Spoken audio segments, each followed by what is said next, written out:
बिस्मिल्लाहिर्रहमानिर्रहीम। अस्सलामुअलैकुम।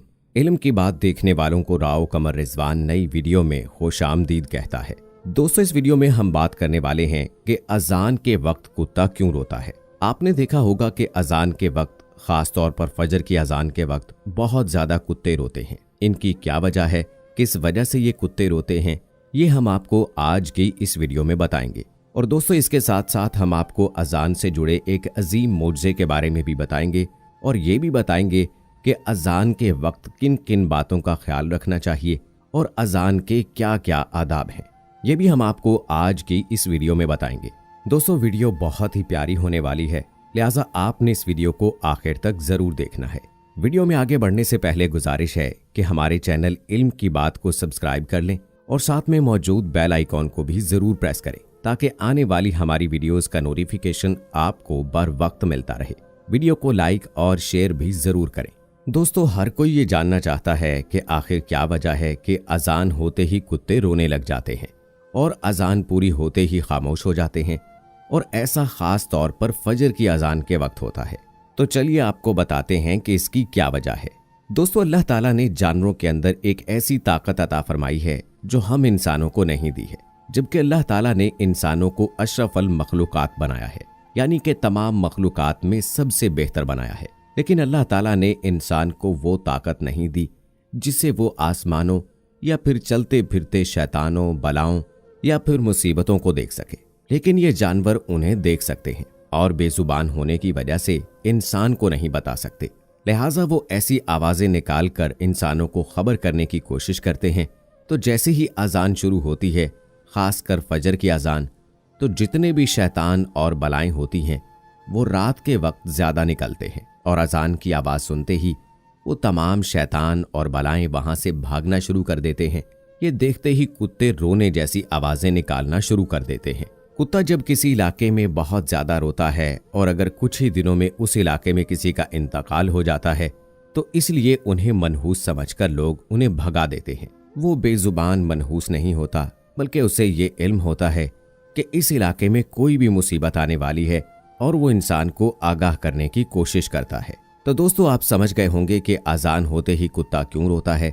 ये तो आप जानते ही हैं कि रात के वक्त शैतान और बलाएं निकलती हैं और जब फजर की अजान होती है तो वो शैतान और बलाएं भागना शुरू कर देते हैं, जिनको देखकर कुत्ते रोने जैसी आवाजें निकालना शुरू कर देते हैं ताकि इंसान आगाह हो जाए। दोस्तों, हम आपको ये भी बताते हैं कि अजान के आदाब क्या हैं और कौन से काम आपने अजान के दौरान नहीं करने। लेकिन इससे पहले आपको अजान से जुड़े एक मोजज़े के बारे में बताते हैं, जिसको सुनकर आप भी बेइख्तियार सुभान अल्लाह कह उठेंगे।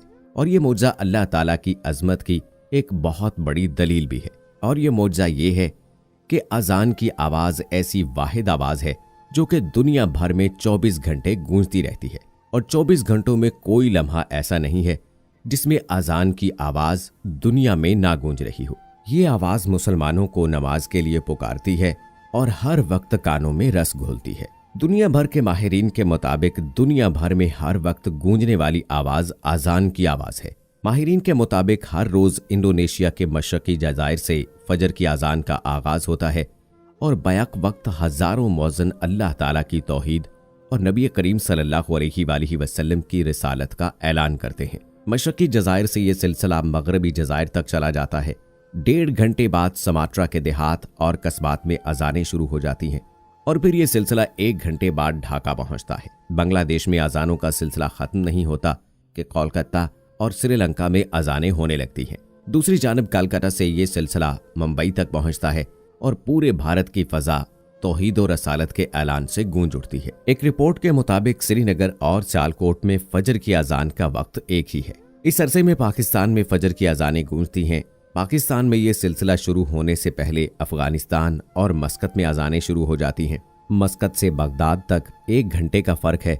फिर सऊदी अरब, यमन, मुत्तहिदा अरब अमारात, कुवैत और इराक तक अजानें गूंजती रहती हैं, जिसके बाद शुमाली अमरीका, लीबिया और ट्यूनिस में अजानें शुरू होने लगती हैं। यूं फजर की अजान, जिसका आगाज इंडोनेशिया के मशरकी जजायर से शुरू हुआ था, 9.5 घंटों का तवील सफर तय करके बहरे औकियानूस तक पहुंचने से पहले मशरकी इंडोनेशिया में ज़ोहर की अजान का वक्त हो जाता है। इस तरह कुर्रे अर्ज पर एक भी लम्हा ऐसा नहीं गुजरता जब सैकड़ों मौज़िन अल्लाह ताला की वहदानियत और नबी करीम सल्लल्लाहु अलैहि वसल्लम की रिसालत का ऐलान न कर रहे हों। सुभान अल्लाह, ये अल्लाह की शान है कि अल्लाह की अजमत और बड़ाई का इकरार हर लम्हा कायनात में बुलंद रहता है। इस मौजे के बारे में सुनकर हर शख्स सुभान अल्लाह कह उठता है। आप भी कमेंट सेक्शन में अपने हिस्से का सुभान अल्लाह लाजमी तहरीर कीजिएगा। दोस्तों, ये था अजान से जुड़ा अजीम मौजज़ा। चलिए अब आपको अजान के आदाब बताते हैं और आपको ये बताते हैं कि अजान के वक्त किन किन बातों का ध्यान रखना चाहिए। नंबर 1, अजान के वक्त बातचीत न करें। नंबर 2, अजान हो रही हो तो सलाम भी नहीं करना चाहिए। नंबर 3, अगर अजान के वक्त कोई सलाम करे तो जवाब नहीं देना चाहिए। नंबर 4, अगर कुरान की तिलावत भी कर रहे हों तो अजान के वक्त खामोश हो जाएं। नंबर 5, अजान की कदर ना करने वालों पर अल्लाह का सख्त अजाब होगा। नंबर 6, अजान को गौर से सुने और अजान का जवाब दें। नंबर 7, रास्ते में अजान शुरू हो जाए तो ठहर जाए। नंबर 8, अजान के वक्त अजान पर गौर ना करने वालों पर अल्लाह का अजाब होगा। नंबर 9, अजान के वक्त में किसी भी तरह का कोई संगीत नहीं सुनना चाहिए। नंबर 10, अजान के वक्त में औरतों को सर ढांपना चाहिए। नंबर 11, अजान के वक्त कभी भी पैर पसार कर नहीं सोना चाहिए। नंबर 12, जो शख्स अजान के वक्त बातों में मशगूल रहता है उसका खात्मा बुरा होने का खौफ है। नंबर 13, हैज़ो नफास वाली औरत को अजान का जवाब नहीं देना चाहिए। नंबर 14, जब मौज़िन अशहदु अन्ना मुहम्मद रसूलुल्लाह कहे तो नबी सल्लल्लाहु अलैहि वसल्लम पर दुरूद पाक पढ़े। नंबर 15, पेशाब या पाखाना करने वाले अजान का जवाब ना दें। दोस्तों, अजान के दौरान इन बातों का जरूर ख्याल रखें। अल्लाह ताला हम सबको इन बातों पर अमल की तौफीक अता फरमाए, आमीन। दोस्तों, याद रखें कि बिस्मिल्लाहिर्रहमानिर्रहीम पढ़े बगैर खाना खाने वाले के घर में हमेशा गरीबी बनी रहती है। अगर आप घर में बरकत चाहते हैं तो खाना खाने से पहले बिस्मिल्लाहिर्रहमानिर्रहीम जरूर पढ़ लिया करें। और दोस्तों, अल्लाह पाक ऐसे घरों से भी बरकत को खत्म फरमा देता है जिन घरों में कुरान पाक को बगैर वजू के पढ़ा जाता है। इसलिए चाहिए कि जब भी तिलावत करें तो वजू जरूर बना लिया करें, बल्कि बगैर वजू के कुरान पाक को छूना तक नहीं चाहिए, क्योंकि ऐसा करने से भी घर से बरकत खत्म हो जाती है। और इस बात का भी आप जरूर ख्याल रखें कि आपके घर पर कोई भी सवाली आए यानी कोई मांगने वाला आए तो उसे आप कुछ न कुछ जरूर दें, उसको खाली हाथ ना लौटाएं।